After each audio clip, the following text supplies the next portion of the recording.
Tak kiralah Muslim non-Muslim, benda tu diyakini kan? Kematian ni dipanggil al-yaqin. Wa'bud rabbaka hatta ya'tiyakal yaqin. Sembah Tuhan kamu sampai datang yang diyakini itu. Hanya satu benda je Allah namakan dalam Quran sebagai al-yaqin, yang diyakini. Yang benda ni tak ada orang berbeza pandangan. Orang bukan Islam pun tahu benda ni pasti berlaku. It is certain that death will come. So tak kira lah orang bukan Islam ke, orang Islam ke yang meninggal.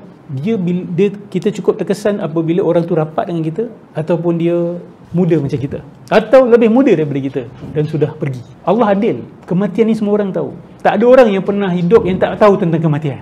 Impossible. Kecuali awak lahir dekat dalam hutan. Tapi dalam hutan pun awak akan nampak binatang mati. So kematian ni everyone have experienced it. In a sense pernah tahu dan pernah nampak. Ini nasihat saya ya. Sebab kita semua masih muda-muda lagi kan. Dan muda-muda ni rasa macam hidup kita masih panjang. Kita akan tangguh. Nanti boleh tak apa. Nanti dah tua sikit boleh. Sampai 40 lah. Procrastinate. Imam Ghazali dalam Ihya dia kata, saya tak tahu lah dalil apa yang dia pakai, tapi dia kata rintihan utama orang di dalam neraka adalah kalaulah aku tak menangguh-nangguh. Itu rintihan utama ahli neraka. Penyesalan dia adalah menangguhkan taubat, menangguhkan ibadah, merasakan lama lagi, aku muda lagi. Ada orang dah tua pun masih tangguhkan lagi. Tak apalah, nantilah rumah dah siap ke, bisnes aku dah capai certain level, then baru aku cari Tuhan, baru aku kembali kepada Allah. Itu kesilapan semua manusia. Jangan anggap orang tua kita, sebab kita pun tak tahu bila kita akan mati. Kita boleh mati dalam umur muda, tapi kita semua ada impian. Sebab tu Rasulullah pernah lukis kan. Nabi pernah melukis, Nabi pernah mengajar dengan diagram kan. Insya-Allah. Nabi draw satu garisan panjang kan. Garisan, lepas tu garisan tu ada garisan-garisan kecil dekat atas dan kat bawah. Lepas tu Nabi buat satu kotak. Tapi line tadi tu dia terkeluar daripada kotak. Line tu dia terkeluar sikit daripada kotak. So Rasulullah SAW kata, line ni adalah umur kita. Line ni adalah kamu, manusia. Line kecil-kecil dekat atas kat bawah tu adalah musibah dan nikmat. Yang ini kalau tak kena yang ini akan kena. Kalau ni tak kena, ni akan kena. Pasti akan kena. Dia macam hujan lah, macam hujan yang akan datang kepada hidup kita, pasti akan jadi. Kotak tu apa?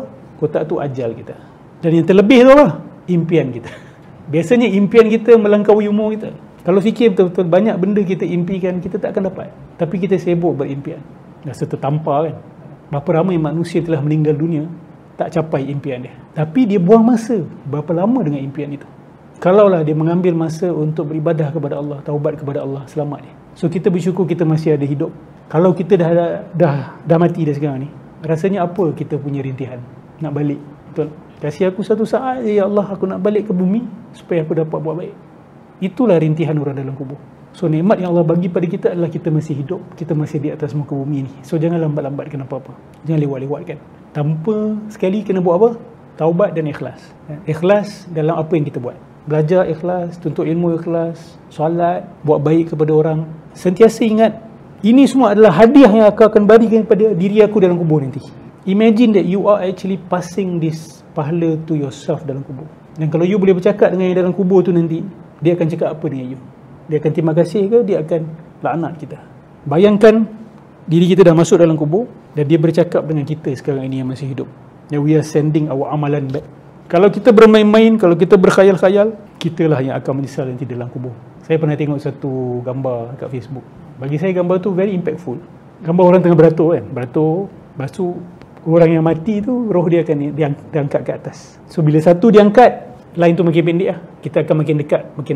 I mean, siapa yang sampai ke spot tu, dia akan mati lah. That's exactly what is happening, isn't it? Setiap kali ada orang yang mati, line tu, kita semakin dekat dengan position kematian kita.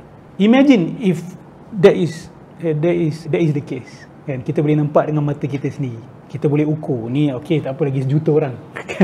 Tapi kalau boleh nampak sejuta pun, kita dah rasa life is getting lesser and lesser. The problem is Allah hides it. Allah tak tunjuk, Allah sembunyikan. Kalau kita dengar rintihan orang-orang yang dalam death row, yang nak kena hukuman gantung dan sebagainya, stres utama dia orang bukan tahu bila dia akan digantung. Banyak di kalangan mereka yang nak date tu. Stres utama kebanyakan mereka adalah tak tahu tarikh. Ada tunggu 10 tahun. Imagine you can be called anytime to the gallows, tapi no one tells you when. So you living your life today thinking that tomorrow maybe I'm going to die. So you cannot live life fully even today. Kan? Sebab dah takut, dah bimbang. Ada sama drag 10 tahun, babe. So dia orang kata this is very taxing on their psychology. So it's better for the prison to tell them tarikh. Dia orang nak tarikh tu. So dia orang boleh tenang sedikit. Bila tak tahu tarikh mati tu lebih. So Allah Subhanahu Wa Taala menyembunyikan supaya kita take every moment seriously. Bila kita bangun pagi, kita tak tunggu petang. Tunggu tu apa maksud dia? Kita tak tunggu untuk tak apalah amalan baik aku nanti petang aku buat. Tak. Orang yang cerdik dia tak tunggu dah. Orang soleh ni dia tak tunggu dah. Pada waktu petang dia tak tunggu pagi dah. Sebab dia akan anggap aku boleh mati hari ni, aku boleh mati petang ni. It's very real. How many people have come and go in front of our eyes, our own friends. Tapi still kita tak take it seriously. Dia pun fikir macam kita. Dia pun merasa macam, ya aku ada time lagi, relax lah. Tapi Allah dah ambil dia. Tapi kita, alhamdulillah masih ada peluang istighfar kepada Allah Subhanahu Wa Taala dan jadi baik semampu mungkin. Kalau lupa, ingat lagi. Dan kalau ingat Allah tak membantu, ingat mati. Sebab kalau budak-budak pun, dia lebih takut mati, kan? Daripada mengingati Allah Subhanahu Wa Taala. Tak apalah, kita didik dia. Orang yang dah sampai level tinggi sikit, dia ingat Allah pun dia dah boleh untuk insaf. Ada orang dia kena takut mati tu.